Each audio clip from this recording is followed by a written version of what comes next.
Hi, my name is David Whaley, and I'm the creator of The First Tree. I also voice a character named Joseph. So I just wanted to introduce you to this commentary mode, tell you that you can find interesting things about how I made this game by touching the speech bubbles you see in the world. So I hope you enjoy it.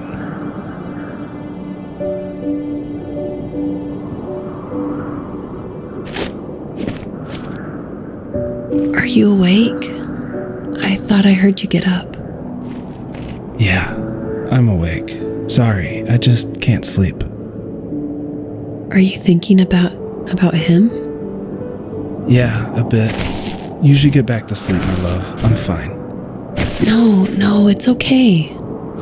What else is on your mind? I don't know. It seems weird, but I had one of the most vivid dreams of my life. I saw a fox on a snowy mountain, just looking confused and worried. Those eyes. I can't get those eyes out of my head. She was running in the windy snow, looking for something. Do you think it has to do with you and what's been going on? I don't know. It was just a dream, Rachel. They're not meant to make sense. A lot's happened the past couple days, that's all. Well, if you're not going to sleep anyway, you should tell me.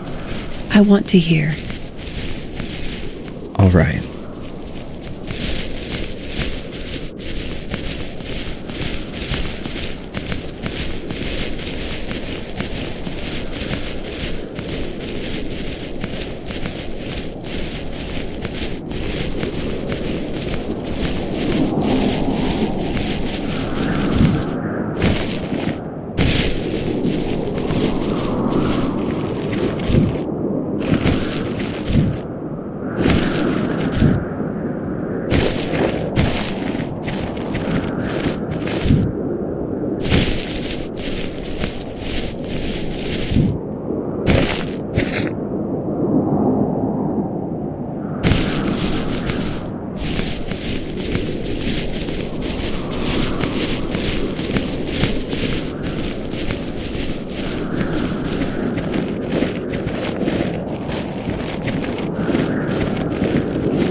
try not to spoil too much since a lot of this game ties into the very last act, which is the epilogue, I call it.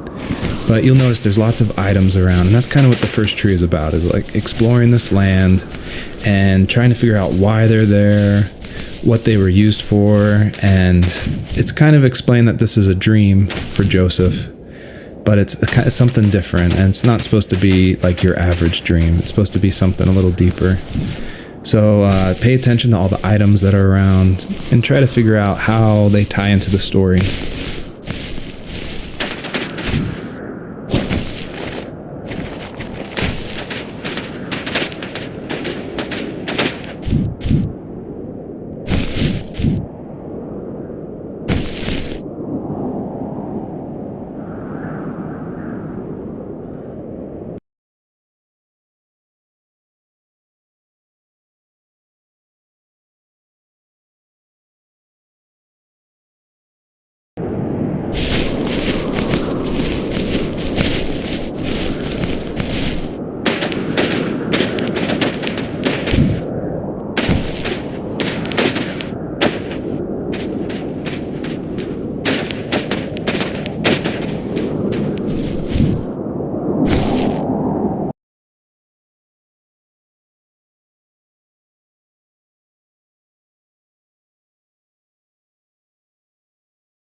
fox looked high and low, searching for any sign of her cubs. Points of light showed the way to this ancient tree. It was as if each one had a story to tell, all their own. The land was trying to tell my story, too. I felt like I was right behind her the whole time.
Dad did for a living? Wasn't he like a lumberjack? That's one way of putting it. If wood was a canvas, then a carving knife was his paintbrush. Even after working a 50-hour week, even after his hands were more splinters than skin, he would bring home the nicest piece of Alaskan weeping cedar and make me toys. That wooden train was the first toy I can remember, and I loved it. I just knew from a young age I was going to be a lumberjack, like my father.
My teenage years were full of sketching, angst, and trouble.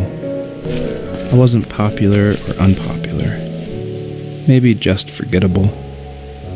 I guess that gave me a sense of freedom, so I hung out with crazy kids, doing crazy things, even though I mostly just watched the chaos ensue. We did it all. Put fireworks in mailboxes, hide roadkill in people's garages, break windows of the barber shop in Anchorage. My dad was furious, but he was so busy working he couldn't do much to stop me from going out. I think being an adult means there's no one to stop you making hard decisions. He had to make a living, and he couldn't be in two places at once. Yeah, I realize that now. But at the time, I was sure he was more interested in growing his business than what was going on with me.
Working another late night, and my friends were over, saying how bored they were and how they'd come all the way out to my house for nothing. One of them mentioned how that old, ugly beyond belief truck was still in the garage, and how we should take it for a spin. I was only 15, so I kind of fought it for a while. The next thing I knew, we were careening around the mountain path, rocks spitting onto the sides of the cliff, while my dad's cringeworthy bluegrass blared out the speakers. I drove while my friends were in the back of that yellow and purple truck, throwing beer bottles and trash at anything remotely interesting. Felt like I was soaring in the air with borrowed wings. But all good things have endings. A cop outside of Eagle River pulled us over after he saw us in a bottle rocket into someone's yard. What followed was a long night of talking to disappointed adults and feeling smaller than ever.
After he drove me home from the police station, I blew up at him, saying how I never wanted to be like him, how I was going to be someone and leave that hick icebox for good. He just looked forward at the road with tired eyes. I took out that bluegrass tape from the cassette deck and chucked it out the window. In my sage teenage wisdom, I thought I proved the ultimate point, but my dad had a different idea. He slammed the brakes, slowly bowed his head while gripping the steering wheel, and finally looked at me. All he said, like it was a polite request, was, "Make this right." I sat there in silence, fuming, but I eventually got out and combed every square inch of the woods, muttering profanity after profanity. I found it 30 minutes later, near a small waterfall off the road. I went back to the truck, put the wet tape back in, and sure enough, it worked. We didn't speak another word to each other the rest of the night. Wow, I knew you were a crazy teenager, but... It's hard to believe, isn't it? Surprises me too. It's like I didn't really know who that kid was back then. I bet my dad thought the same thing over and over. It's almost like he was saying, "Make this right," to himself, more than to me.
If there was some way I could take my love of drawing and turn it into a way of escape, nothing would make me happier. I wanted to create instead of tearing trees down. I I wanted to move to the lower 48, not because I hated it there in Alaska, but I hated the idea of it. It's like all of that spite inside me had created this monster which followed me around my whole teenage years. I put so much energy into doing what others didn't expect of me. Why did I do that? There's one fact you're forgetting, though. If you didn't have that fire in you, we probably would have never met. You're absolutely right. Maybe the destination is all that matters in the end. But then why am I awake? Why am I seeing this fox go on her journey? And why can't I stop thinking about my dad?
My dad built a lot of stuff in his free time.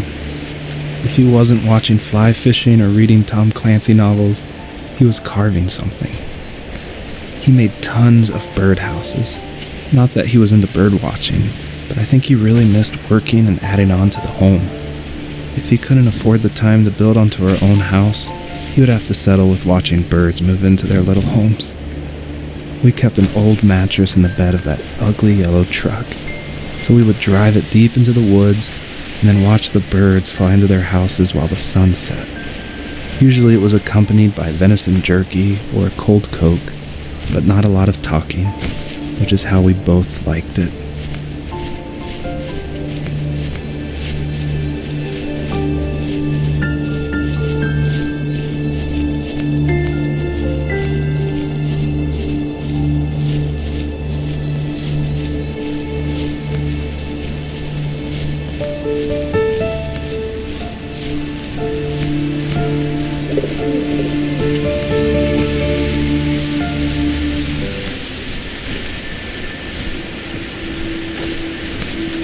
Even at my most distant, at the times when I detested him the most, he kept reaching out. For a year straight, he asked me every week when we were going camping. I thought he was just dense. Eventually, to shut him up, I agreed. We carried out the worn lawn chairs from the garage and set up a cinder block campfire at the site we'd always used behind the house. We walked down the mountain path, talking in the warm sunshine we only got a couple months of the year. Those 3 obsidian rocks shimmered alongside the shore, almost like sparklers pressed against a dark window. I'll never forget that wet stone on my feet, or how those massive mountains looked even bigger in the lake's reflection. I felt small, but grateful. As the sun set, my dad found something I hadn't seen for a long time. The tree where I'd made my first carving when I was 6. I hadn't even carved it. My dad had helped me, but I still called it my tree. Something about seeing my name there made me open up, and we talked about everything that night in that old camouflage tent. I told him how much I loved sketching and design, and how it would be a dream to study architecture in Seattle. I told him how I didn't get along with my friends much anymore, but that I didn't mind being alone. He told me he was there for me, and he joked that if all he had to do was write my name on a tree to finally get me to talk, he would have left me carved logs with novels on them in front of my room every morning. I don't know why it took me that long to realize it, but it was then I knew how much he had sacrificed for me.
We were happiest underneath the evergreens. We decided it was time to finally map out the hundreds of acres we lived on just to pass the time during the summer. He was only free in the evenings, so I would spend the day wasting time on dial-up internet and sketching, and then we would rush into the woods, pen and map in hand, before evening fell. Sometimes, the aurora borealis would cast a cold green glow on the mountainside, and we would finish our route underneath a twilight sky. Sometimes I was lonely during those summer days, but there was comfort in the routine. A lot of teenagers aren't looking for the daily grind, though. There's nothing wrong with wanting to get out, to leave your childhood home. You wanted to progress, to make something of yourself. Yeah, you're right. That house. I'm sure it's the same as how I left it. Then why does it feel so different? I doubt you're the only adult to have looked back and asked that question.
On our property, there were old abandoned pieces of a shed and car long left unused. I used to ask him all the time who those people were that left all this junk, and I'm sure he got so tired of hearing it that he made up some elaborate stories how a brown bear ate them and haunted the woods afterwards. What's funny is I think it made those people seem more real, growing up thinking they were still hanging out like they couldn't say goodbye. I used to tell my friends how I could swear I saw spirits move near the water, and that always freaked them out. I guess it didn't bother me, because the way I saw it, they were normal people with old cars and sheds, just trying to figure out how to survive and be happy in the middle of nowhere. It was a cool thought that they didn't want to leave, but I was a weird kid. Well, you had good company since those ghosts liked living in a place where they were brutally devoured.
perpetrator stood nearby, unfazed, like nothing was wrong.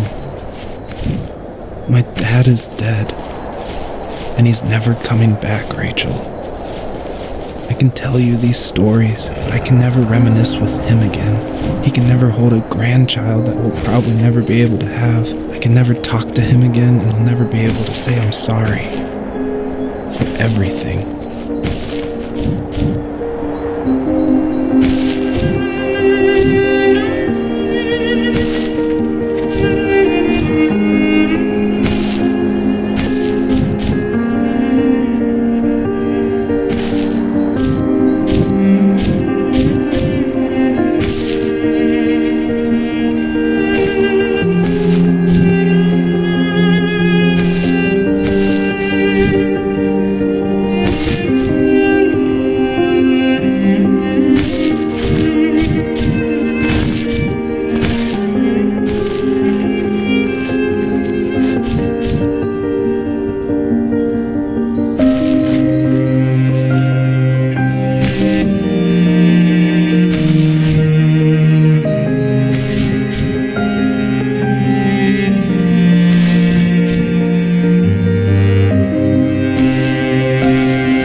I need to go to bed.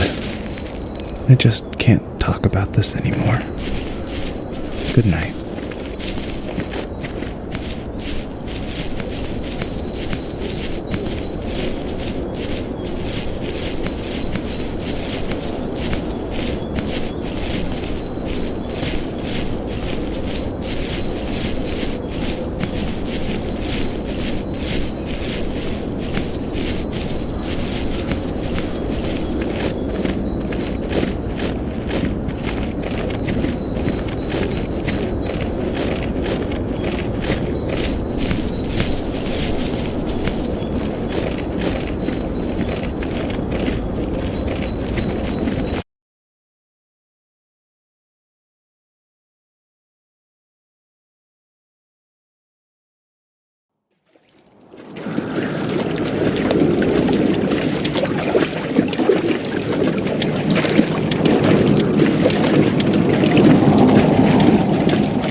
Joseph, you can't go to sleep feeling like this. I'm sorry for everything, and I know you need space, but I'm here for you.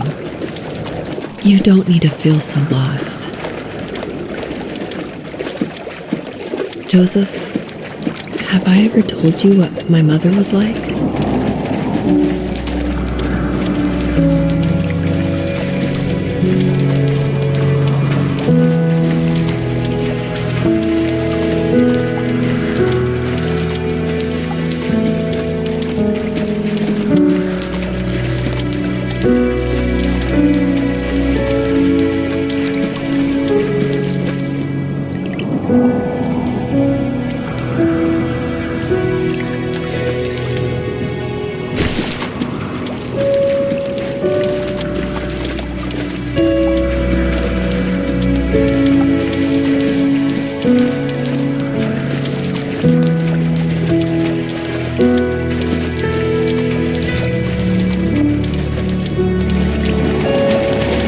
You know what it's like not to have a mom at home.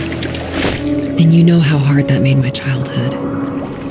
What helped me was watching the birds in the morning before the school bus came. I thought that my mother was one of those birds, and it made me want to be free like her. My mom taught me how to fold origami cranes while she was in the hospital. So I told myself I would fold one every day until I could fly myself. I think we both have always loved animals, and for me that love started with a dog. Sometimes this Rottweiler would come up to our property line and wait at the fence for me, but only once in a while. I was sure to check every day immediately after school, and it usually ended in disappointment. I would even steal money from my passed-out dad just so I could buy these off-brand dog biscuits. Even when she did stop by, she never went beyond the fence. Why was she so scared? I think my dad was the opposite of your dad in almost every way, except he was in the military as well. He coped with alcohol of every kind. The trailer started falling apart, he got angry, and I withdrew. More and more I became the weird, quiet kid who made lots of origami birds and carried dog biscuits around. I think we were pretty similar when it came to being the weird kids. And that same sincerity in college was one of the reasons I was so drawn to you. Life got worse and worse. And at one point, I really didn't think I could survive another day with my soul still intact. I had no real friends, let alone neighbors, since we lived in the middle of nowhere. I should have talked to my teacher, but I was scared what he would do if he found out. As I waited for the school bus one morning, I walked around until I found something in an abandoned shed. Something I can't put into words.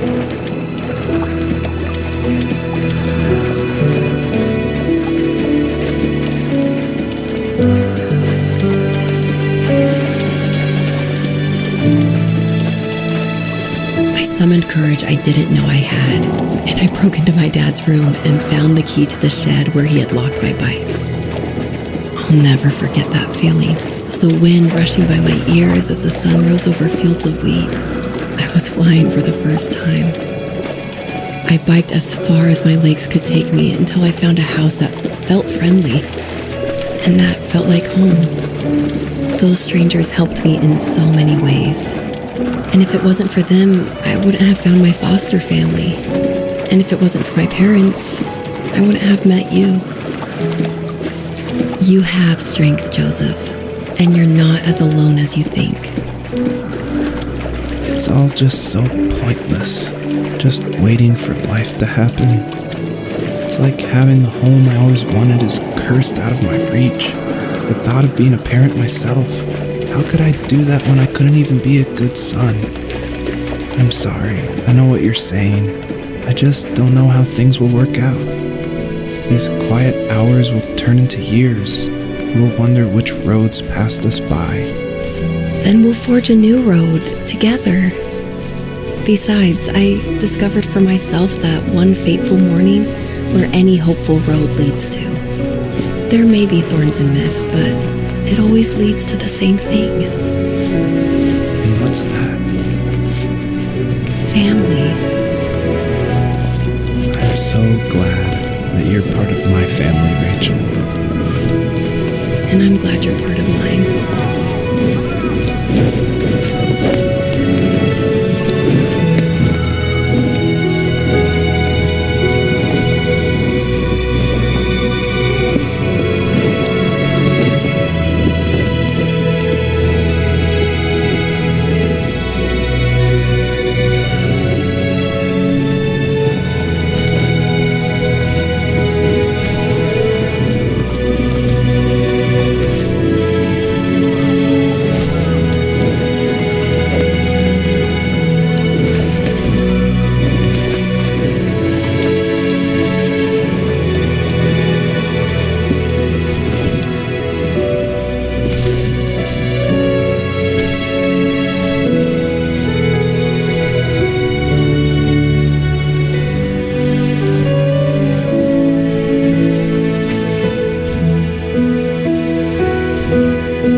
The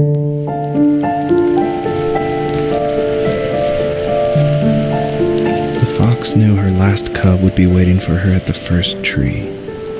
She was almost there. The rain cascaded onto the Jade Valley where the entrance to the tree was. Life was protected there, because that's where life began. It was now only a mother and a daughter left. Items from my life still dotted the ground as she moved closer to her destination and destiny.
super supportive with my college plans. To a point. Things were okay until this terrible accident happened. I guess a forklift flipped over due to a bad axle, and it crushed one of the workers there. My dad didn't eat for days, even though he wasn't directly involved. It devastated him. Not only did it hurt the business, but it just freaked him out. He would talk in his sleep, muttering things about firing people and saying sorry. One fateful day he approached me, said that since my school search wasn't going well, I should finally be a man and take over the family business. He said one day he was going to die, and that all of his work, sacrifice, and even that man's life would be wasted in vain. I just lost it. Teenage me just exploded at the thought. I screwed up. I said things I shouldn't have. He was having a crisis, and I pretty much spit in his face.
Was that the last time you talked to him? No, I called on holidays, and he would call on my birthday. I guess we acted like nothing ever happened, which was stupid. Didn't want to ask about his lumberyard, and I'm sure he didn't want to ask about my job search. I never went back and visited. I think the last conversation we had was about what movies we had seen and what exactly a best boy is in the credits. I thought he would be here so much longer.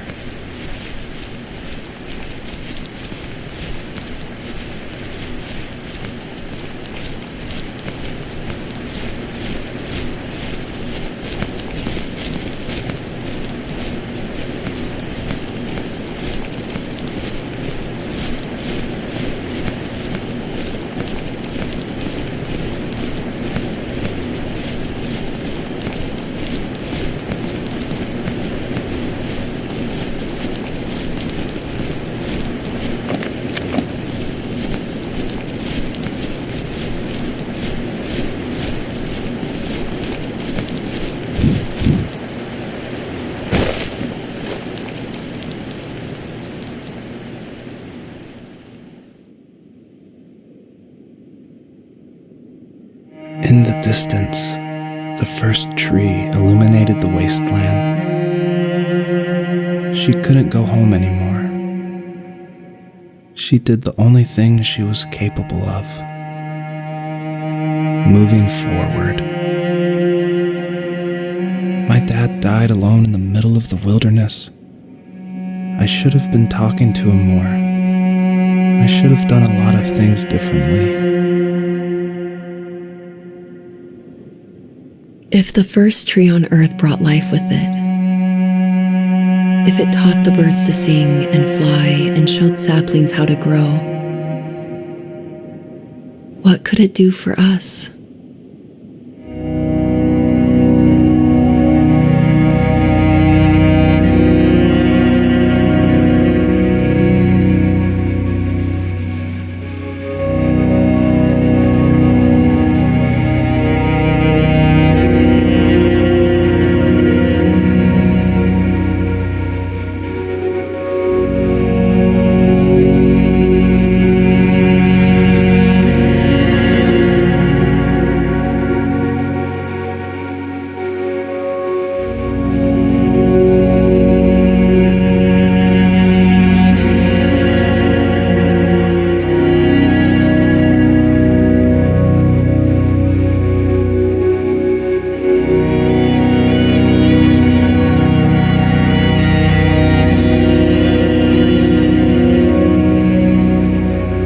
There was a letter I received yesterday from a name I didn't recognize, with a quote I can't stop thinking about.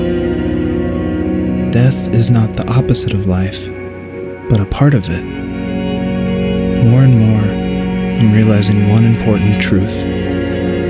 Each of us have our own journey to the first tree, but sometimes I'm not sure I'm ready to take that first step.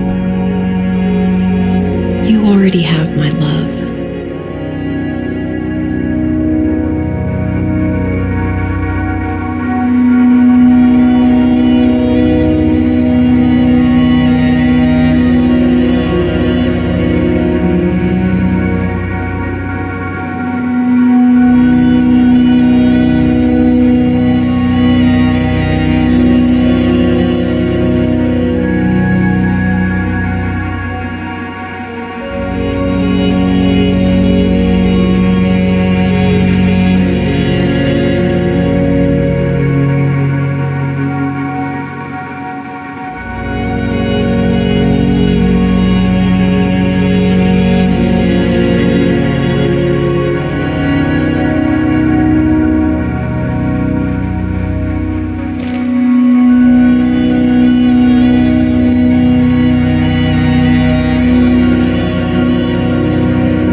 guess her journey was over. But I have no idea. It was only a dream, a distraction from tomorrow. I don't think dreams normally bring back to memory so many important feelings. Maybe it was just a dream, but it was also a gift. Yeah, I suppose.